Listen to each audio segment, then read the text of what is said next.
Hello students, welcome to another session of Mains 450 plus. आज का हमारा टॉपिक होगा कॉट समिट एंड रिसेंटली इसके जो आउटकम्स रहे फ्रॉम देलावार में जो समिट हुआ यूएसए में, उसके आउटकम्स की बात करेंगे एंड ओवरऑल इस टॉपिक को पूरी तरीके से समझेंगे ताकि कॉट पे आने वाला कोई भी क्वेश्चन हम इजीली हैंडल कर सकें। मैप की अगर बात करें तो कॉड नाम दिया ही इसलिए गया क्योंकि जब हम इन चारों कंट्रीज की लोकेशन को मिलाते हैं, यूएसए, जापान, ऑस्ट्रेलिया, इंडिया, तो ये क्वाड्रिलेटरल शेप का बनता था, इसलिए इसको कॉड नाम दिया गया। बट एग्जैक्टली उसका पूरा नाम है quadrilateral security dialogue. Now focus on this word security dialogue. अब ये सिक्योरिटी यहाँ पर सिर्फ मिलिट्री पॉइंट ऑफ व्यू से नहीं है, ठीक है, वो इकोनॉमिक पॉइंट ऑफ व्यू से भी है। At the same time the security against the disasters also in whole of Indo Pacific region. ना एक टाइम पर यूएसए का स्टैंड था कि वो इंडो पैसिफिक रीजन को कहां से कहां कंसीडर करता है। वो कहता है कि इंडिया की जो ईस्टर्न कोस्ट है हम वहीं से मानते हैं कि इंडो पैसिफिक रीजन यहां से शुरू होता है। बट इंडिया लगातार ये स्टैंड लेता रहा कि इंडो पैसिफिक नहीं, आप यहां से नहीं, इंडिया में वेस्टर्न कोस्ट भी है, अरेबियन सी भी है, तो आप कंसिडर कीजिए अफ्रीका की जो ईस्टर्न कोस्ट है वहां से इंडो पैसिफिक रीजन शुरू होता है और यहां से होते हुए पूरा जापान से लेकर ऑस्ट्रेलिया तक। That means as per India this should be the Indo Pacific region. जबकि जो यूएसए है वो इस रीजन को नेग्लेक्ट करके चलता है, वो मानता है कि बे ऑफ बंगाल वाला जो इंडिया का ईस्टर्न कोस्ट है वहां से शुरू माना जाता है। Okay, so first thing is कि इंडिया और यूएसए में कहीं ना कहीं इंडो पैसिफिक की एग्जैक्ट डेफिनेशन या उसके एरिया को लेकर भी कंसेंसस नहीं है। This is first thing. Quadrilateral security dialogue की बात करें तो first thing you should remember it is still in informal. Okay, ये अभी भी इनफॉर्मल है, इसकी कोई एक प्रॉपर इसका कोई फ्रेमवर्क तैयार नहीं किया गया है, ठीक है, ना ही इसका कोई अपना सेक्रेटेरिएट है। बिल्कुल इनफॉर्मली मिलता है बाय रोटेशन चारों पार्टनर कंट्रीज के, एंड सिर्फ इनफॉर्मली डिस्कशन होते हैं ऑन वेरियस इश्यूज। ठीक है, ये वर्ड आपकी जो इंट्रोडक्शन होगा ना आपका कोड का, उसमें इस तरह के वर्ड्स दिखना जरूरी है, तभी माना जाता है कि आपका इंट्रोडक्शन अच्छा है। तो जहां आपको और बच्चों को 1 मार्क्स मिलता होगा वहां पे आपको 2 मार्क्स मिलेंगे। Okay, it is an informal strategic forum among like-minded democracies. Now, all these four countries are democracies, okay, across India and Pacific Ocean, which is aimed at ensure and support a free, open, and prosperous Indo-Pacific region, and it comprises of 4 countries. All right, that forms your introduction. अब हम देखते हैं कि USA में जो देलावार summit हुआ है उससे काफी सारे आउटकम्स रहे। अब अगर आप इन सभी आउटकम्स को जो आप ग्रीन बॉक्स में देख रहे हैं ऐसे याद रखना चाहेंगे तो थोड़ा सा मुश्किल होगा। बेटर है कि आप इसको डिवाइड कर लीजिए इन वेरियस हेडिंग्स। अब कोई भी समिट होता है ना यार जिसमें इंडिया पार्टिसिपेट कर रहा हो, चाहे वो एससीओ समिट हो या फिर हमारा ब्रिक्स समिट हो, ऑलवेज ट्राई कि आप इन थीम्स पे सोच पाए कि इन थीम से रिलेटेड क्या किया गया है। जब ब्रिक्स कंट्रीज के भी समिट होते हैं या ईस्ट एशिया समिट होता है तो मैरीटाइम को लेकर कुछ इनिशिएटिव है क्या, हेल्थ सेक्टर को लेकर कुछ है, या एग्रीकल्चर सेक्टर को, ह्यूमैनिटेरियन एंड डिजास्टर रिलीफ को लेकर कुछ बनाया है क्या, क्लाइमेट चेंज पे और क्लीन एनर्जी पे कुछ बातें की है क्या, एजुकेशन, रिसर्च, इंफ्रास्ट्रक्चर, कनेक्टिविटी। इस तरीके से वेरियस एक फ्रेमवर्क दिमाग में तैयार रखो, उसके अंडर में देखिए कि किसी भी तरह के कोई भी समिट हो रहे हैं उसमें से जो भी इनिशिएटिव निकल के आ रहे हैं उनको इन वेरियस हेडिंग्स के अंडर में डिवाइड कीजिए। ओके, सो इस समिट के आउटकम्स देख लेते हैं। मैरीटाइम लेवल पर 2 आउटकम निकल के आए, एक मैत्री इनिशिएटिव है और दूसरा कोस्ट गार्ड के बीच में कुछ कॉपरेशन की बात की गई है। ठीक है, ये सब मैंने न्यूज़पेपर में भी आपको बताया था। हेल्थ को लेकर यहाँ पे कैंसर एंड मूनशूट इनिशिएटिव बनाया लॉन्च किया गया है। ह्यूमैनिटेरियन एंड डिजास्टर रिलीफ को लेकर लॉजिस्टिक नेटवर्क पायलट बेसिस पे शुरू किया जाएगा। हम इन सबकी बात करेंगे अभी, ठीक है, इस लेक्चर में सबकी बात होगी and by the end of this lecture ये सारे आउटकम्स इतनी बार रिपीट होंगे कि जब तक लेक्चर खत्म होगा आपको ये सारे याद हो चुके होंगे। Okay, climate change and renewable energy को लेकर क्यू चैंप इनिशिएटिव की बात की गई है। एजुकेशन रिसर्च के लिए scholarships and bio explore initiative launch किया गया है कॉड का, एंड इंफ्रास्ट्रक्चर कनेक्टिविटी के लिए centre for cable connectivity and resilience setup किया जाएगा। ओके, तो ये आउटकम्स हैं इस पर्टिकुलर समिट के, सब याद हो जाएंगे अभी लेक्चर खत्म होते थे। फर्स्ट बात करते हैं मैरीटाइम सिक्योरिटी में, Maitri initiative. This will be a new regional maritime initiative for training of Quad partners to monitor and secure their waters, enforce their laws and deter unlawful behaviour. अब deter unlawful behaviour किसके against targeted है ये बताने की जरूरत नहीं है। The inaugural symposium will be hosted by India in 2025. तो ये जो मैत्री मैरीटाइम इनिशिएटिव, अब देखिए इस पे याद रखिए वो जो हमारी मालाबार एक्सरसाइजेज है वो अलग हैं। यहाँ पर जो पूरा फोकस है वो बस ट्रेनिंग पर है, training of quad partners to monitor and secure their respective waters, okay, and enforce their laws and deter the unlawful behavior. और दैट मालाबार एक्सरसाइज वो सिनर्जी स्टैब्लिश करने के लिए की जाती है। यहाँ पर ट्रेनिंग दी जाएगी एक दूसरे को ताकि वो अपने अपने वाटर सिक्योर कर सकें। Alright, second maritime initiative is Indo-Pacific Partnership for Maritime Domain Awareness. Okay, so this will expand, enhance the regional capabilities against illicit maritime activities through improved training and resources. Illicit maritime training activities यानी कि अभी आपने देखा Arabian सी में piracy के cases बहुत ज्यादा बढ़ गए हैं, ठीक है। उसके बाद मराइन रिसोर्सेज की स्मगलिंग, उनकी इलीगल हंटिंग, चाहे इलीगल फिशिंग की बात हो। उसी तरीके से मैंने जब आपके साथ इंटरनेशनल वेलिंग कमीशन किया था तब कहा था कि यहाँ पे वेल्स का बहुत ज्यादा हंटिंग की जाती है for their meet, specially Japanese company से करती। तो इस तरह की कोई भी इलिसिट मैरीटाइम एक्टिविटी जो है उसको काउंटर करने के लिए एक पार्टनरशिप स्टैब्लिश की गई है ऑन मैरीटाइम डोमेन अवेयरनेस, ताकि रियल टाइम इंफॉर्मेशन मिल सके कि हाँ इस वक्त ये शिप है यहाँ पर वाटर्स में, ये कुछ इलीगल फिशिंग या शार्क किलिंग कर रहा है। Third initiative in maritime domain is coast guard के लिए, ठीक है, coast guard cooperation. This initiative seeks to improve interoperability among coast guard forces of member nations. Also Quad at ship observer mission has been scheduled for 2025। ये मैंने आपको newspaper के साथ भी बताया था that Quad at sea ship observer mission setup किया जाएगा बाय 2025। इंफ्रास्ट्रक्चर एंड कनेक्टिविटी के अंडर में दो इनिशिएटिव्स लिए गए। First is Center for Cable Connectivity and Resilience. This will focus on developing and managing undersea cable network, which is critical for global data traffic, enhancing regional digital infrastructure. अब ये जितना भी internet वगैरह हम लोग आज वर्ल्ड में use कर रहे हैं, ऐसा नहीं है कि सब सैटेलाइट बेस्ड है। बड़ी बड़ी अंडर सी केबल्स डाली गई हैं जिसके थ्रू ये सारा डेटा ट्रांसमिट होता है। ठीक, तो यहाँ पर और under sea cable network develop किया जाएगा, which is critical for global data traffic. Second initiative in infrastructure is quality infrastructure development. Quad is committed to improving connectivity through substantial infrastructure projects, including training initiative और telecommunication readiness in South Pacific region. तो ये दोनों initiative focus हैं infrastructure पर।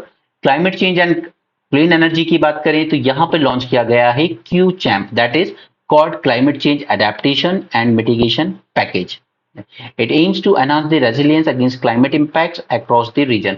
अब climate impact की जब बात कर रहे हैं तो हमने देखा इंडिया हो या जापान दोनों में हीट वेव्स का असर दिखा था, राइट। और जापान तो ऑलरेडी सी लेवल राइज के अगेंस्ट भी वल्नरेबल है। तो ये जो भी एक दूसरे पर क्लाइमेट चेंज की वजह से रिस्क आ सकते हैं उसके अगेंस्ट और ज्यादा रेजिलियंस को एनहांस करने के लिए एक पार्टनरशिप की गई है Q champ. Humanitarian and assistance and disaster relief. अब यहाँ पे पता है डिजास्टर रिलीफ की रिस्पेक्ट में इतनी बातें इसलिए हो रही है क्योंकि कॉर्ड की पहली बार बात ही आई थी 2004 की सुनामी के बाद। और मैं हमेशा आपसे कहता हूँ जब भी कोई इंटरनेशनल फोरम बनाए या ऑर्गेनाइजेशन बनाए उसके पीछे कोई ना कोई डिजास्टर जरूर रहा होगा। ओके, तो यहाँ पर 2004 की सुनामी के बाद ही पहली बार ये जो चार कंट्रीज हैं इन्होंने कोऑर्डिनेट किया था आपस में to provide the humanitarian relief to these countries specially Indonesia. तो इसके अंडर में इन्होंने दो चीजें लॉन्च की है, Indo Pacific logistic network pilot basis पर and aid and assistance for cyclone Yagi जो कि अभी हिट करने वाला है वियतनाम को। तो यहाँ पर जॉइंट एयरलिफ्ट कैपेबिलिटी डेवलप की जाएंगी to enhance the efficiency of humanitarian assistance and disaster response operation in Indo Pacific region. Health initiative पर हमने लॉन्च किया है Quad cancer moonshot initiative. This initiative aims to combat cervical cancer by promoting increased HPV vaccination. हमने India के respect में बहुत बात की थी इस ह्यूमन पैपिलोमा वायरस की, expanding access to screening and enhancing treatment options across Indo Pacific region. Education and research, तो यहाँ पे स्कॉलरशिप दी जाएगी और इसके अलावा बायो एक्सप्लोर इनिशिएटिव लॉन्च किया गया है to utilise AI for agriculture advancement across member countries. Alright, तो ये सारे इनिशिएटिव इस ही बार के समिट से निकल के आए। अब अभी तक आपको इतनी बात समझ में आ गई होगी कि ये जितने भी इनिशिएटिव्स हैं ये सब किस पे फोकस कर रहे हैं कि क्वाड को जो माना गया है कि ये एंटी चाइना अलायंस है, ठीक है, और इसका मोस्टली जो गोल है वो मिलिटरिस्टिक है। इस परसेप्शन को ब्रेक करने के लिए ये सब किया गया है, ठीक है। चाहे क्यू चैम्प बना रहे हो हम लोग या चाहे मूनशूट प्रोजेक्ट लाए हों, ये सब क्या बता रहा है? ठीक है, उसके बाद लास्ट में ये जो एग्रीकल्चर के लिए हम बायो एक्सप्लोर इनिशिएटिव लाए, ये सब बता रहा है कि क्योंकि इंडिया के लिए बड़ा मुश्किल है एक बैलेंस बना के चलना यहाँ पे। एक तरफ हम चाइना के साथ एचसीओ जैसे और ब्रिक्स जैसे ग्रुप्स में एंगेज करते हैं, ठीक है, उसके बाद हम ऐसे ग्रुप में हैं जो कि बना ही एंटी चाइना था, चाइना के कंटेनमेंट के लिए, और चाइना यही मानता है कि ये ग्रुप मुझे ही कंटेन करने के लिए बनाया गया है।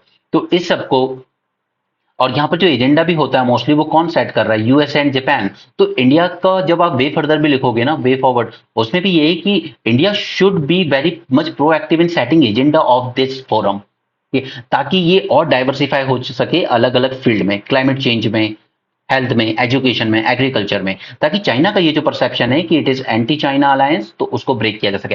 एट द सेम टाइम हमें ज्यादा मिलिटरिस्टिक इन्वॉल्वमेंट नहीं करनी है इस ग्रुप के साथ, ठीक है, इट शुड नॉट बी मिलिटरिस्टिक, क्योंकि मिलिटरिस्टिक में जाना, इस तरह की किसी भी हम बाइंडिंग कमिटमेंट में नहीं जाएंगे। हम सिर्फ यहाँ पे कॉपरेशन इसलिए कर रहे हैं कि हम वो फ्यूचरिस्टिक टेक्नोलॉजी, क्रिटिकल मिनरल्स वगैरह उनको एक्सेस कर सकें। ओके, तो अब इन सब चीजों पर आते हैं हम एक एक करके। ये बात हो गई यहाँ पर इस समिट के आउटकम की।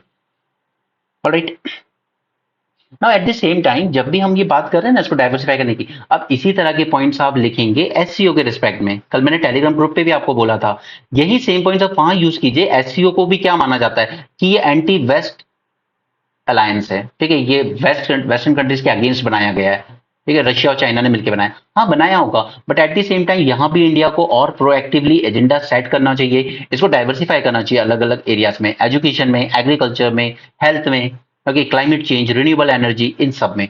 तो जो पॉइंट्स हम यहाँ कॉड के लिए यूज कर रहे हैं वही पॉइंट्स हम एससीओ में भी करेंगे कि कैसे इंडिया इन सब में एजेंडा सेट कर सकता है और इनके जो परसेप्शन है एंटी चाइना या एंटी वेस्ट, उस परसेप्शन को ब्रेक कर सकता है। ओके, तो हमेशा ये नहीं होता है कि सारे टॉपिक्स पढ़े हों, सारे पॉइंट्स याद हो, नो, आपके पास जितनी इंफॉर्मेशन है आप उससे अपने टॉपिक में कैसे अच्छा आंसर लिख सकते हो वो मैटर करता है यूपीएससी में। सबको सब कुछ नहीं पता, आप बेस्ट से बेस्ट टीचर के पास चले जाइए, even he doesn't know everything, किसी को नहीं पता होता सब कुछ, बट जितना उसको पता है उस बेसिस पर वो आपके क्वेश्चन का आंसर कर सकता है या नहीं, वही बस यूपीएससी में आपकी सिलेक्शन डिसाइड करेगा। चलिए इवोल्यूशन की बात करते हैं। तो जैसा कि मैंने आपको ऑलरेडी बताया, 2 सेकेंड,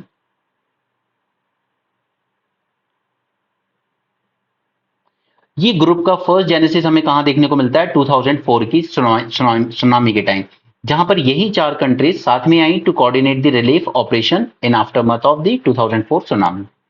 2007 में इस आइडिया को दोबारा इनिशिएट किया 2007 में by president Shinzo Abe of Japan, but इसको ड्रॉप कर दिया गया क्योंकि ऑस्ट्रेलिया विड्रॉ कर गया था। अब ऑस्ट्रेलिया विड्रॉ क्यों कर गया? अगर आपने मेरे न्यूज एनालिसिस सुने कुछ टाइम पहले, तो मैंने आपको बार बार एम्फेसाइज किया था कि जिस साल इंडिया इलेक्ट्रल बॉन्ड ला रहा था, फॉरेन फंडिंग अलाउ कर रहा था दूसरी कंपनीज को, दूसरी कंट्री में जो कंपनीज हैं इंडिया में एनलिस्ट हैं, ठीक है, फॉरेन फंडिंग जब हम अलाउ कर रहे थे उसी साल ऑस्ट्रेलिया ने फॉरेन फंडिंग पे बैन लगा दिया था। क्यों? क्योंकि चाइना इनडायरेक्टली फंडिंग के थ्रू वहां की पॉलिटिकल पार्टीज को इन्फ्लुएंस कर रहा था। तो 2007 में चाइना का यही प्रेशर था ऑस्ट्रेलिया पे, जिस वजह से ऑस्ट्रेलिया विड्रॉ कर गया था इस कॉड आइडिया से, due to political pressure from the Chinese government. Okay, और उसके अलावा जो कन्फ्लिक्ट बढ़ता जा रहा था यूएस एंड चाइना के बीच में एशिया पैसिफिक रीजन में, इस कन्फ्लिक्ट में एम्ब्रॉयल नहीं होना चाहता था ऑस्ट्रेलिया उस वक्त।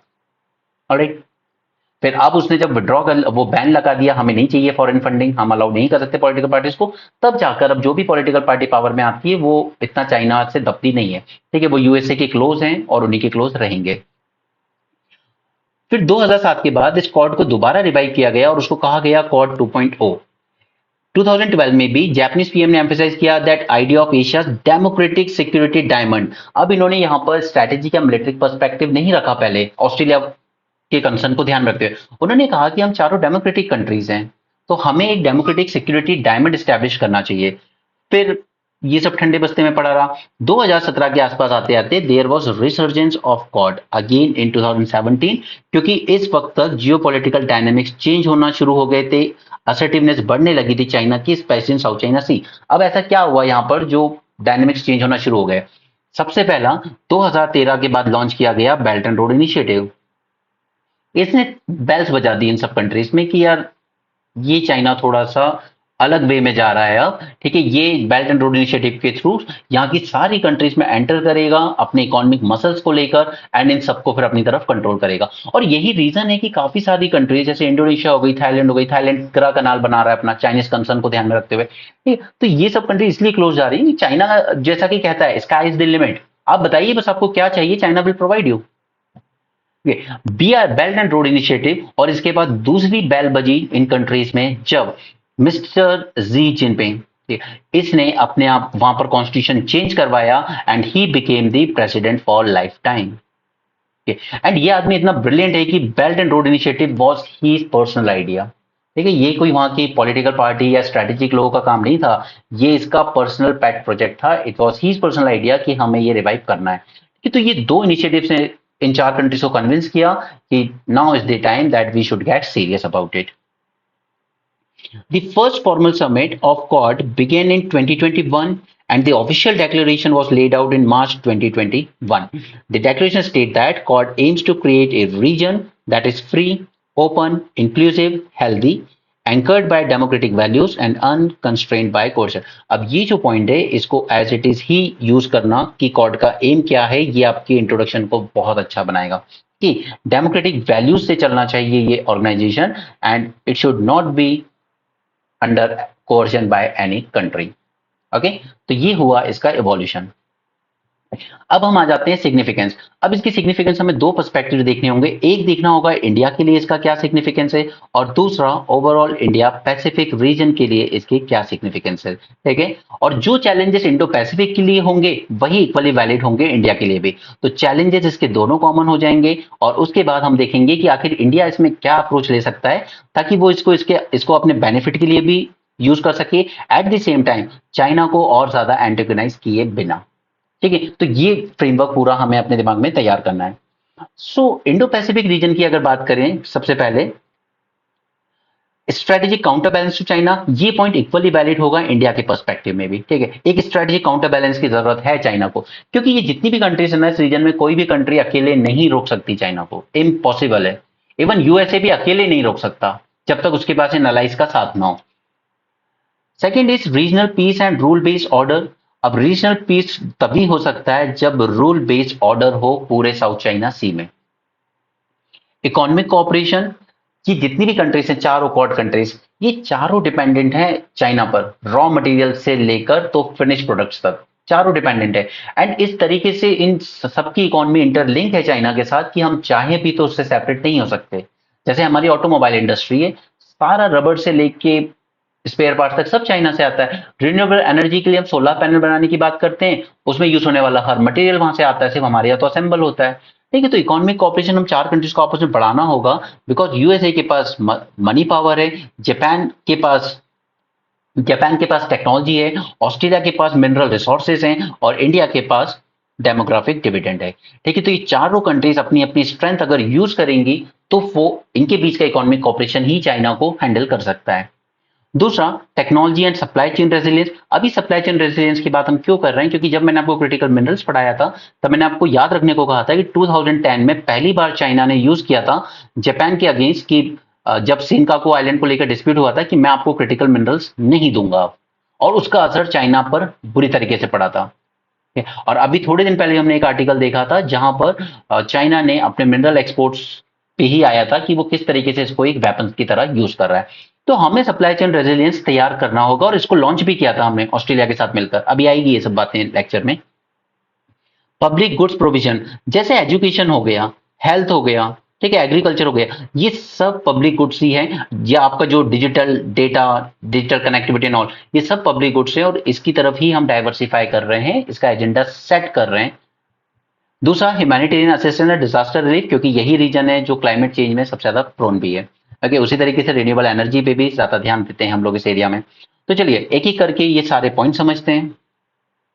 First is strategic counter balance to China, क्योंकि यहां पर सीधा ये जो कॉपरेशन हो रहा है चार कंट्रीज में, एक सिंपल एम है, to uphold a free and open Indo Pacific, okay, क्योंकि वो क्रिटिकल है for maintaining the regional stability and security. तो यहां पर हम लोगों ने जो लॉन्च किया, अपना जो सेट किया quad statement and joint declaration, इसने बार बार जितने भी समिट होते हैं हर बार हम एम्फेसाइज करते हैं तीन चीजों पर। नो रिमेंबर दीज थ्री, हम लोग बार बार एम्फेसाइज करते हैं, एक तो आसियान सेंट्रलिटी, क्योंकि आसियान कंट्रीज का यहाँ पे मेन कंसर्न है कि ये जो चार कंट्रीज हैं, पूरा ये जो पैसिफिक रीजन है उसमें सेंटर पे आसियान ग्रुप को रहना चाहिए, और उनको ये लगता है कि ये चार कंट्रीज हैं ये सेंटर प्लेस ले रही हैं इस रीजन में, तो आसियान ज्यादा पसंद नहीं करता है क्वाड ग्रुप्स को, जबकि उसकी इन चारों कंट्री के साथ अच्छी दोस्ती है, बट उनको लगता है कि या तो हमें भी इन्वॉल्व करो या फिर ये इस तरह की चीजें मत करो, क्योंकि हम बिलीव करते हैं that ASEAN is the centre of this Indo Pacific reason. ठीक है, तो हमने बार बार एम्फेसाइज भी किया अपने जॉइंट डिक्लेरेशन में कि आसियान सेंट्रलिटी, दूसरा UNCLOS laws of sea follow होना चाहिए, EEZ and all those, Philippines का जैसे इशू है स्कार्बोरो ऑफ शोल को लेकर, and third is peaceful resolution of disputes like South China Sea dispute. तो ये तीन चीजें हमने बार बार एम्फेसाइज की है अपने जॉइंट डिक्लेरेशन में। Okay, second is regional piece and rule based order, तो इसके लिए हम लोग ज्वाइंट एक्सरसाइज करते हैं ताकि चाइना जैसी है जो भी कंट्री जो भी रूल्स तोड़े, ठीक है, उसके अगेंस्ट एक डेटरेंट की तरह एक्ट किया जाए, और अगर रिस्पॉन्स करने की जरूरत पड़े तो there should be a very coordinated response to any sort of threat. Okay, और इसी के लिए हमने अब क्या क्रिएट किया है, सॉरी, इसी के लिए हमने क्या क्रिएट किया है, creation of Indo Pacific partnership for maritime domain awareness. ठीक है, जो मैंने अभी आपको शुरू में बताया था इस रिसेंट समिट का आउटकम, इसलिए मैंने कहा उन आउटकम की चिंता मत करो, अभी लेक्चर खत्म होते होते सब याद हो जाएगा। Right, Indo Pacific partnership of maritime domain awareness, इसके पहले ऑलरेडी हम लोग मालाबार एक्सरसाइज करते ही हैं, उसका भी यही गोल है कि रूल बेस्ड ऑर्डर मेंटेन रखना है वर्ल्ड में। थर्ड इज इकोनॉमिक कॉपरेशन, अब वो इंफ्रास्ट्रक्चर डेवलपमेंट के लिए हो या इकोनॉमिक रेजिलियंस के लिए, ये दोनों जरूरी है, और इसके लिए हमने स्टैब्लिश किया है quad infrastructure coordination group to identify, design and fund infrastructure projects in the region and provide alternatives to China Belt and Road Initiative। ठीक है, तो ये भी लॉन्च हुआ, अगेन याद हो जाएगा सब चीजें एक एक करके, ठीक है, ये भी दोबारा रिपीट हुआ, ये भी हुआ। Technology and supply chain resilience, अब इंडिया का जो मेन गोल है ना इस ग्रुप को ज्वाइन करने का, वो यही है कि हम इन क्रिटिकल टेक्नोलॉजीज को एक्सेस कर सकें, हम कंपोनेंट्स एक्सेस कर सकें एंड हम मिनरल्स एक्सेस कर सकें। जैसे यूएसए ने चाइना के रिस्पेक्ट में अपनी कंपनीज को कह दिया था कि आप जो चिप्स हैं हमारी, ठीक है, वो शेयर नहीं करेंगे, जो सेमीकंडक्टर की एडवांस चिप है 10 नैनोमीटर से कम, ठीक है, लेकिन अगर हम यहाँ यूएसए के साथ कॉपरेट कर रहे हैं, जापान के साथ कॉपरेट कर रहे हैं, तो एटलीस्ट हम उम्मीद करते हैं कि आप ये टेक्नोलॉजीज, ये कंपोनेंट्स, मिनरल्स हमारे साथ शेयर करेंगे। ठीक, तो यहाँ पर इसके लिए भी हम लोगों ने एक इनिशिएटिव लॉन्च किया, that is semiconductor supply chain initiative. इसके अलावा रिसेंटली लॉन्च किया quad partnership for cable connectivity and resilience, जिसका गोल क्या है, ultimately to secure the critical supply chains of material and technologies. इसलिए मैं कहता हूं जब भी हम हर एक पॉइंट के नीचे एक रिसेंट कुछ नहीं डालेंगे ना, तब तक आंसर उतना इंपैक्टफुल नहीं बनता हमारा। Next is public good provision, the grouping has evolve to address broader issues beyond security such as health security, ठीक है, या एजुकेशन स्कॉलरशिप, या फिर एग्रीकल्चर के लिए biotech. So launch of initiative like Quad vaccine partnership, Quad cancer moonshot initiative, ये सब common public good को ही एड्रेस कर रहे हैं हम लोग। Humanitarian assistance and disaster relief की बात करें तो यहाँ पर हम लोगों ने लॉन्च किया है Indo Pacific logistic network pilot basis पर during time of devastating cyclones, या जैसे कि अभी वियतनाम में साइक्लोन यागी। ओके, तो ये हो गया इंडो पैसिफिक पूरे रीजन के सिग्निफिकेंस। अकेले इंडिया के लिए ये क्या सिग्निफिकेंस होल्ड करता है उसको देखते हैं। पहला सिग्निफिकेंस बिल्कुल सेम रहेगा, as a counter balance to China. दूसरा ओवरऑल मैरीटाइम सिक्योरिटी, ठीक है, क्योंकि अदर देन चाइना ऑल्सो काफी सारी पायरेसी होती है, ठीक है, काफी सारे पायरेट्स एक्टिव होते हैं, काफी सारी इलीगल फिशिंग एक्टिविटीज वगैरह कंडक्ट की जाती है, मैरीटाइम रिसोर्सेज को डैमेज किया जाता है, तो मैरीटाइम सिक्योरिटी भी इंश्योर करनी है। ओवरऑल इकोनॉमिक कॉपरेशन बढ़ाना है इन चार कंट्रीज के साथ, क्योंकि हमें भी चाइना से थोड़ा सा धीरे धीरे दूर होना है, ताकि हमें भी अच्छी फंडिंग मिल सके, अच्छी टेक्नोलॉजी मिल सके एंड अच्छे मिनरल रिसोर्सेज मिल सके। अब ऑस्ट्रेलिया हमें मिनरल रिसोर्सेज दे सकता है, क्रिटिकल मिनरल्स, लेकिन उसकी प्रोसेसिंग टेक्नोलॉजी तो हो हमारे पास, हमारे पास प्रोसेसिंग टेक्नोलॉजी नहीं है, ठीक है। जैसे हम क्रूड ऑयल लाते हैं उसको रिफाइन कर लेते हैं, लेकिन क्रिटिकल मिनरल्स के केस में ऐसा नहीं है कि आप हमें रॉ मटेरियल दे दो और हम उसको प्रोसेस कर लेंगे। प्रोसेसिंग टेक्नोलॉजी जापान के पास थोड़ी बहुत है, लेकिन वो भी उतनी हाई लेवल पे डेवलप नहीं कर पाया है जितनी कि चाइना ने करके दिखाई है। Technology and supply chain resilience, climate change, disaster relief, cyber security and critical technology. तो ये 6 सिग्निफिकेंस हैं विद रिस्पेक्ट टू इंडिया। इनको एक एक करके देख लेते हैं। फर्स्ट इज ये एक स्ट्रेटेजिक प्लेटफॉर्म मिलता है इंडिया को to counter balance China's growing assertiveness in the Indo Pacific region, right. इसी के रिस्पेक्ट में हम लोग करते हैं मालाबार एक्सरसाइज, जिससे हमारी मैरीटाइम कैपेबिलिटीज थोड़ी स्ट्रांग भी होती है, एट द सेम टाइम हम एक सिग्नल भी दे रहे हैं ऑफ कलेक्टिव रिजॉल्व। ओके, जैसे 2023 की जो मालाबार एक्सरसाइज हुई थी ऑस्ट्रेलिया में, उसमें advance anti submarine warfare drills किए गए थे, ठीक है? और ये सीधा सीधा चैलेंज दिया जा रहा था चाइना को, क्योंकि वो अपनी सबमरीन फ्लीट को बहुत तेजी से एडवांस कर रहा है इन इंडियन ओशियन।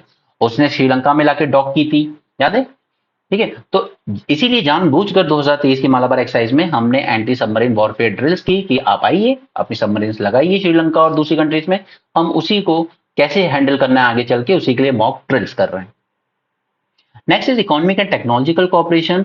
तो क्वाड में होने की वजह से शायद इंडिया को एक्सेस मिल जाए टू एडवांस टेक्नोलॉजीज, राइट? जैसे यहाँ पे हमने क्या ज्वाइन सेटअप किया, quad critical and emerging technology forum. ये काम करेगा साथ में आर्टिफिशियल इंटेलिजेंस पर, क्वांटम कंप्यूटिंग पर एंड बायो टेक्नोलॉजी पर, ठीक है? और हमने भी लॉन्च किया हुआ है इंडिया में नेशनल क्वांटम मिशन, तो उसके लिए हमें बेनिफिशियल हो सकती है ये पार्टनरशिप इन कंट्रीज के साथ। इकोनॉमिक एस्पेक्ट की बात करें तो US led Indo Pacific economic forum भी है, जो 2022 में लॉन्च हुआ था। यहाँ पर चारों क्वाड मेंबर्स यहाँ भी मेंबर हैं, तो उसका भी फोकस यही था कि जो चाइना सेंट्रिक इकोनॉमिक अरेंजमेंट है इस पूरे रीजन में, उसको थोड़ा सा ब्रेक किया जा सके, ना कि सारी कंट्रीज इकोनॉमिकली चाइना पर ही डिपेंडेंट है, either for finished products or either for raw materials। Infrastructure and connectivity, तो इसके लिए हमने लॉन्च किया अभी recently quad infrastructure coordination group, which aims to align members infrastructure efforts, ताकि सभी के जो एक दूसरे के इंफ्रास्ट्रक्चर एफर्ट्स हैं उनको अलाइन किया जा सके साथ में। जैसे इंडिया उधर दूसरी तरफ डेवलप कर रहा है international north south transport corridor, और चाइना की स्ट्रिंग ऑफ पर्ल्स स्ट्रैटेजी को काउंटर करने के लिए हम लोग क्या लेकर आए, डायमंड ऑफ नेकलेस। ये अलग इशू है, डायमंड ऑफ नेकलेस कहाँ क्या बना रहे हैं हम लोग, वो मैं कभी अलग से सेपरेटली डिस्कस करेंगे 20 मिनट सीरीज में। Maritime security and freedom of navigation, ultimately यहाँ पे पूरा गोल है free and open sea lanes बनाने का, क्योंकि इंडिया का 95% of trade by volume and 68% by value, ये सब मैरीटाइम रूट से ही आता है। इसलिए साथ में हमने लॉन्च किया Indo Pacific maritime domain awareness. अभी तीसरी बार आ रहा है ये पॉइंट इस आर्टिकल में, राइट? क्योंकि लॉन्च किया गया था 2022 में, क्योंकि यहाँ पर हम लोग क्या कर रहे हैं, एक real time integrated maritime domain awareness prepare कर रहे हैं, ताकि ये जो पिक्चर्स होती हैं जो रियल टाइम में आती हैं, it can help us combat illegal fishing, piracy and other maritime challenges. Okay, just a second, कुछ गड़बड़ हो गया है।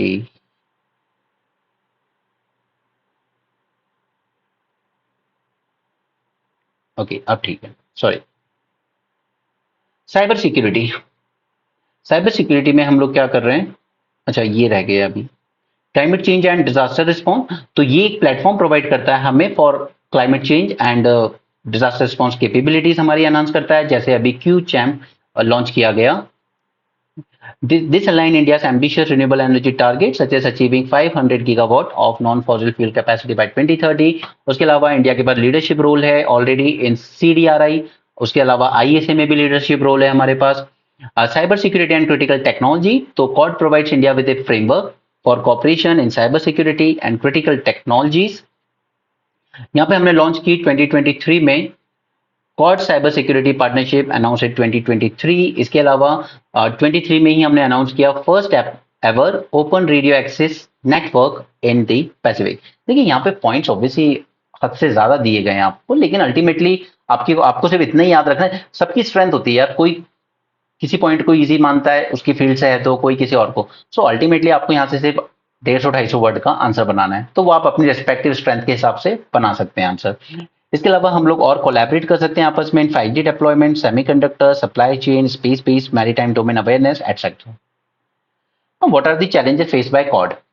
अब ये ओवरऑल चैलेंज कह लो या इंडिया के अकेले के रिस्पेक्ट में चैलेंज कह लो, चैलेंजेस सेम ही रहेंगे। पहला, चाइना के साथ बैलेंस कैसे करें इसको। जापान यूएसए भी उतने ही डिपेंडेंट है चाइना पे जितना हम डिपेंडेंट है। इनफैक्ट यूएसए चाइना तो लार्जेस्ट ट्रेडिंग पार्टनर है आपस में, ठीक है? तो उनको भी बैलेंस बना के चलना है चाइना के साथ, और हमें भी। Divergent priorities within quad, जैसे ये बाकी के 3 कॉड मेंबर ने रशिया पे सैंक्शन लगाए, हमने नहीं लगाए, हमने तो उसका ट्रेड बढ़ाया।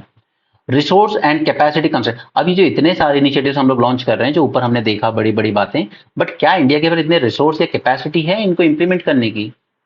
दूसरा, इकोनॉमिक डिपेंडेंसी ऑन चाइना, तो हमारी इकोनॉमिक डिपेंडेंसी चाइना पे बहुत ज्यादा है, इन बाकी कंट्रीज से तो कहीं ज्यादा, क्योंकि ना हमारे पास टेक्नोलॉजी है, ना हमारे पास उतनी फंडिंग है, और ना ही हमारी जो इंफ्रास्ट्रक्चर है वो उतना बेटर है।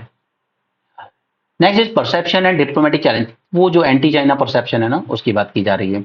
Operational and interoperability challenges and lack of institutionalisation. Institutionalisation मतलब अभी भी इनफॉर्मली चल रहे हैं हम लोग, एक सेक्रेटेरिएट भी नहीं बनाया हमने तो कभी। So what are challenges? Balancing act with China, ये आप खुद ही कर लेंगे अगर रीड तो बेटर रहेगा। It is not an anti China alliance, ये शो करना जरूरी है क्योंकि बीजिंग अभी भी यही मानता है कि this is a containment strategy by these four countries. Okay, हमारी जो बॉर्डर टॉक्स है उसमें कोई ज्यादा एडवांसमेंट हमें देखने को नहीं मिला है, तो हमारे रिलेशन चाइना के साथ ऑलरेडी बहुत ही डाउन चल रहे हैं, और जबकि ओवरऑल ट्रेड हमारा उसके साथ काफी ज्यादा है, $135 बिलियन। तो इकोनॉमिक इंटरडिपेंडेंस बहुत ज्यादा है यहाँ पर, सो हमें इसमें नेविगेट करना जरूरी है। Next is divergent priorities with in quad. तो यहाँ पर जो डिफरेंट प्रायोरिटीज हैं इन सभी कंट्रीज के एंड जो अप्रोचेस हैं वो अपना एक अलग चैलेंज देते हैं, बिकॉज यूएस ऑस्ट्रेलिया का मेन फोकस है यहाँ पे सिक्योरिटी पे, ठीक है, जबकि इंडिया प्रेफर करता है एक broader and less militaristic approach. Broad approach रखिए, जबकि यूएस और ये लोग चाहते हैं सिर्फ मिलिटरिस्टिक और सिक्योरिटी पे ज्यादा फोकस करेंगे। जैसे रशियन इन्वेजन की बात करें तो हमने तो न्यूट्रल स्टांस रखा, जबकि उन लोगों ने सैंक्शन लगाए। ओके, तो अल्टीमेटली ये जो डिफरेंस है प्रायोरिटीज में, it can limit the effectiveness of quad initiatives. ये ऊपर जितनी बड़ी बड़ी बातें की गई हैं। Resource and capacity constraints, no, क्या इंडिया के पास इतने सिग्निफिकेंट रिसोर्स और कैपेसिटी है जबकि हमारी खुद की डोमेस्टिक डेवलपमेंट प्रायोरिटीज बहुत ज्यादा है? जैसे आपने यहाँ पे लॉन्च किया क्वाड वैक्सीन पार्टनरशिप, यानी आप सप्लाई करेंगे vaccine, but the thing is ये कई बार हमारे खुद की डोमेस्टिक मार्केट में वैक्सीन की शॉर्टेज हो जाती है। अगर हमने यहाँ कमिट कर दिया कि हम इतनी वैक्सीन सप्लाई करेंगे, तो फिर क्या हम अपने डोमेस्टिक मार्केट में शॉर्टेज करेंगे? ओके, तो वो भी दिखाता है कि क्या इंडिया के पास इतने फाइनेंशियल कैपेसिटी है या नहीं। अल्टीमेटली हमारे बजट पे स्ट्रेन डालेगा। इकोनॉमिक डिपेंडेंस ऑन चाइना, तो सभी कंट्रीज की डिपेंडेंस है चाइना पर बहुत ज्यादा। इसके लिए हमें पूरी की पूरी जो सप्लाई चेन है उसी को रिस्ट्रक्चर करना पड़ेगा, ठीक है। जापान टेक्नोलॉजी बनाए, इंडिया के पास लैंड है, सब कुछ है, यूएसए पैसा दे, यहाँ पे हम प्रोसेसिंग प्लांट लगाएं, ऑस्ट्रेलिया हमें सप्लाई करे क्रिटिकल मिनरल्स, और प्रोसेसिंग होकर फिर चारों कंट्रीज में डिस्ट्रीब्यूट किए जाए, ठीक है। तो ये पूरी की पूरी सप्लाई चेन जो है उसको रिस्ट्रक्चर करना होगा। तो शॉर्ट टर्म में तो इंडिया पे के लिए मुश्किल होगा, बट मे बी अगर हम ट्रांजिशन कर गए तो लॉन्ग टर्म में उसके बेनिफिट होंगे चारों कंट्रीज के लिए। Regional perception and diplomatic challenge, अब रीजनली आसियान ग्रुप पसंद नहीं करता है क्वाड ग्रुप को, बिकॉज उनको लगता है कि आप सेंट्रल प्लेयर कब से हो गए इस रीजन में। ओके, तो फिर ये आसियान ग्रुप कहीं ना कहीं वो थोड़ा सा डिप्लोमेटिक आइसोलेशन रखती है इंडिया के अगेंस्ट, तो उसे अवॉइड करना भी हमारे लिए एक चैलेंज है। ओके, इसके अलावा क्वाड के अलावा हम ब्रिक्स एससीओ में भी मेंबर है, तो फिर हमें दोनों को बैलेंस करके चलना पड़ता है। एससीओ माना जाता है एंटी वेस्ट और क्वाड माना जाता है anti China. Operational and interoperability challenges, अब specially in military and technological sphere, तो यहाँ पे ऑपरेशनल चैलेंजेस बहुत आते हैं। Okay, India use of Russia S-400 missile system. अब यूएस उस टाइम थ्रेट कर रहा था कि अगर आप रशिया के साथ इस तरह की चीजें करेंगे तो फिर हम लोग आपके साथ काटसा एक्ट अप्लाई करेंगे आप पे। हालांकि उन्होंने फिर किया नहीं, but at the same time अब दो चीजें समझिए कि ऐसा नहीं है कि हमने जो मिलिट्री में देखिए, एक होता है सॉफ्टवेयर सिस्टम और दूसरा होता है हार्डवेयर। अब ये पॉसिबल नहीं है कि हार्डवेयर हमने लिया हो यूएसए से और उसी के साथ कंपैटिबल हो जाएगा रशिया से लिया हुआ software. That's not gonna happen. अब सपोज कीजिए कि यहाँ पे हम लोग अपनी सबमरीन वगैरह यूज कर रहे हैं या एयरक्राफ्ट कैरियर यूज कर रहे हैं। अब हमारा एयरक्राफ्ट कैरियर जो है, ये हमारी जो सबमरीन है या मिसाइल सिस्टम है या फिर हमारे और ब्रह्मोस मिसाइल वगैरह है, ये किनके सॉफ्टवेयर और हार्डवेयर से रिलेटेड है? ये रशिया से लिया हुआ है। At the same time Apache helicopters हो या फिर दूसरी जो मिसाइल्स हैं हमने ईरान उससे लिए, इसराइल वगैरह से, तो इनके बीच में कंपैटिबिलिटी कैसी होगी? कुछ हमारे हार्डवेयर सॉफ्टवेयर यूएसए ओरिजिन के हैं, कुछ है रशियन ओरिजिन के बीच, तो ये कंपैटिबिलिटी कैसे आएगी इनमें? ठीक है, इसी को यहाँ पे कहा जा रहा है कि ऑपरेशनल इंटरऑपरेबिलिटी चैलेंज होंगे जब हम लोग ज्वाइंट मिलिट्री एक्सरसाइज वगैरह करते हैं। लैक ऑफ इंस्टीट्यूशनलाइजेशन, तो यहाँ पे अभी भी एक इनफॉर्मल ग्रुप ही है, कोई फॉर्मल सेक्रेटेरिएट नहीं है, कोई इंस्टीट्यूशनल फ्रेमवर्क अभी तक बनाया नहीं गया है। So now what should be the India's approach? First is कि अब ये अगेन मैं कह रहा हूं फिर से, एससीओ के रिस्पेक्ट में भी सेम पॉइंट्स यूज कर सकते हो। First is issue based alignment हो, ठीक है, जैसा इशू हो उसके बेसिस पर हम अलाइन करें। कंप्लीट अलाइनमेंट नहीं होना चाहिए, हमें अपनी खुद की डोमेस्टिक कैपेबिलिटीज बढ़ाने पे ध्यान देना चाहिए पहले। दूसरा, प्रोएक्टिव एजेंडा सेटिंग, ये जरूरी है। ऐसा नहीं कि यूएसए जापान एजेंडा सेट कर रहे हैं, कह रहे हैं सैंक्शन लगाना है रशिया पे, आप भी साथ आइए, नहीं नहीं नहीं, एजेंडा सेट करने में भी हमें और ज्यादा प्रोएक्टिव होने की जरूरत है। दूसरा, diversified engagement, next is balance infrastructure development, selective defence cooperation, जहां जरूरत होगी जितना कॉपरेशन करना होगा उतना करेंगे। इकोनॉमिक डाइवर्सिफिकेशन करना जरूरी है, चारों को जरूरी है in fact. Technology partnership but with safeguard. Issue based alignment, जैसे कि हम एक critical and emerging technology working group में हम क्यों काम कर रहे हैं, क्योंकि ये दोनों चीज हमारे लिए जरूरी है, राइट। जबकि हम एक बहुत ही नुआंस स्टांस लेकर चलते हैं इन एक्सप्लिसिट मिलिट्री कॉपरेशन कम कीजिए एंड इस तरह की क्रिटिकल एंड इमर्जिंग टेक्नोलॉजी में ज्यादा कॉपरेशन कीजिए, ठीक है। एक ये तरीका है। दूसरा, स्ट्रेंथन डोमेस्टिक कैपेबिलिटीज, तो हमारे मेक इन इंडिया इनिशिएटिव्स हो या India push for semiconductor manufacturing हो, इन सब में जापान और यूएसए को जितना ज्यादा आप लीवरेज कर सको, अपनी तरफ बुला सको, उतना हमारे लिए बेस्ट होगा। प्रोएक्टिव एजेंडा सेटिंग, तो यहां पे लीडरशिप रोल होना चाहिए। एजेंडा दूसरे सेट करके दें और आप जाके बस अटेंड कर रहे हो, दैट शुड नॉट हैपन। हमें ज्यादा प्रोएक्टिव रहने की जरूरत है। जैसे हमने आईएसए में लीडरशिप रोल दिखाया, हमने सीडीआरआई में लीडरशिप रोल दिखाया, ठीक है, उसी तरीके से हमें यहां भी क्वाड के एजेंडा में भी लीडरशिप रोल दिखानी चाहिए। Second is climate change adoption को लेके जो हम लोगों ने क्यू चैम्प लॉन्च किया है, ये एक अपॉर्चुनिटी इंडिया के लिए, ताकि डिस्कशन को हम मोल्ड कर सकें towards renewable energy and climate resilience. ताकि आइए आप solar projects, renewable energy projects, in fact आजकल जो small modular reactor, nuclear energy, इसमें आइए आप इन्वेस्ट कीजिए, हमारे यहाँ कोलैबोरेट कीजिए हमारे साथ, टेक्नोलॉजी और डेवलप करते हैं और बेटर न्यूक्लियर रिएक्टर बनाते हैं। Next is diversified engagement strategy, तो हम सिर्फ अकेले कॉर्ड्स के साथ एंगेज नहीं कर रहे हैं, हम ब्रिक्स के साथ भी कर रहे हैं, हम एससीओ के साथ भी कर रहे हैं, आसियान के साथ कर रहे हैं। और मैं आपको बार बार कहता हूं, पर्सनल ओपिनियन है मेरा, कि यूएसए जब भी ज्यादा हाइपर होता है कि आप इनके साथ ये क्यों कर रहे हो, इंडिया शुड कन्वे मैसेज कि एक बात बताइए, आपको एक ब्रिज की जरूरत है या नहीं है। रशिया जैसी कंट्री को, जिसके पास इतने भर के न्यूक्लियर वेपन्स हैं, आप उसको आइसोलेशन में नहीं रख सकते। वो ईरान नहीं है, ठीक है। जब ट्रंप किम जोंग उनसे मिल सकते हैं क्योंकि उसके पास न्यूक्लियर वेपन्स हैं, वो एक थ्रेट है वर्ल्ड के लिए, तो फिर रशिया के साथ आप कैसे आइसोलेशन में रह सकते हो। कम से कम इंडिया एक ब्रिज की तरह एक्ट तो कर रहा है यहाँ पे, ठीक है, क्या टेंशन और ज्यादा ना बढ़े, ठीक है। तो ये इंडिया को कन्वे करना चाहिए कि हम क्वाड में आपके साथ भी कॉपरेट कर रहे हैं, इनके साथ भी कॉपरेट कर रहे हैं, क्योंकि कोई भी कंट्री जो आइसोलेशन में रहेगी वो वर्ल्ड पीस के लिए डेंजर बनेगी, जैसे नॉर्थ कोरिया डेंजर बना हुआ है वर्ल्ड के लिए। Okay, next is balance infrastructure development, तो यहां पर हम लीवरेज कर सकते हैं कॉर्ड को अपने इंफ्रास्ट्रक्चर इनिशिएटिव्स के लिए, जब but at the same time अपनी सॉवरेनिटी मेंटेन करते हुए, ठीक है। ये जैसे जापान आया बुलेट ट्रेन में, तो आने दो, ठीक है। अगर जैसे जापान के साथ मिलकर ही हमने कोलंबो में, श्रीलंका में बेस्ट कंटेनर टर्मिनल्स बनाए, ऑयल रिजर्व्स बनाने के लिए, स्ट्रेटेजिक रिजर्व्स के लिए, ठीक है। तो इस तरह की जो कॉपरेशन है ये करने की जरूरत है हमें, ठीक है। अगर इनकी मदद से हम इंफ्रास्ट्रक्चर डेवलप कर सकते हैं, अपनी सिक्योरिटी इंश्योर कर सकते हैं, तो बिल्कुल करनी चाहिए।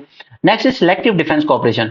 अब जैसे चाइना बार बार सबमरीन लाके डॉक कर देता है इंडियन ओशियन में, तो उसके अगेंस्ट हमने मालाबार एक्सरसाइज की एंटी सबमरीन लेकर, ठीक है। तो वो एक मैसेज होता है, जहां जरूरत होगी वहां हम उस तरीके का मिलिट्री कॉपरेशन करेंगे। इंडिया ने अभी यूएसए के साथ भी साइन किया सोसा एग्रीमेंट इन 24। वो क्या है, एक तरह का रेसिप्रोकल एग्रीमेंट है, गुड्स और सर्विसेज को लेकर, डिफेंस के पर्सपेक्टिव से, ठीक है। हम उनका यूज कर सकते हैं, वो हमारी जगह का यूज कर सकते हैं। इकोनॉमिक डाइवर्सिफिकेशन, इसके लिए लॉन्च किया गया था 2021 में सप्लाई चेन रेजिलियंस इनिशिएटिव।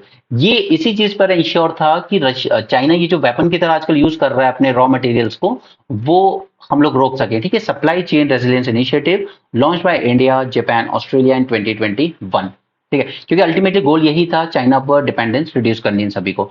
फिर US led Indo Pacific economic framework आ गया 22 में, इसने भी यही डिमॉन्स्ट्रेट किया कि यहां पर सभी की जो पॉलिसी ऑटोनॉमी है वो बनी रहनी चाहिए, और एक तरीके से चाइना को हटाकर ही यहां पर इकोनॉमी की बात की गई थी। इसके 4 पिलर्स थे, इंडिया ने एक पिलर अभी ज्वाइन नहीं किया है, ट्रेड वाला। टेक्नोलॉजी पार्टनरशिप विद सेफगार्ड्स, तो यहां पर जो फ्यूचरिस्टिक टेक्नोलॉजीज हैं जैसे 5G टेक्नोलॉजी वगैरह, इन सब पे हम लोग आगे कॉपरेट कर सकते हैं इनके डेवलपमेंट में। Okay, so that's it for this session. Thanks for joining. Have a great day and keep learning.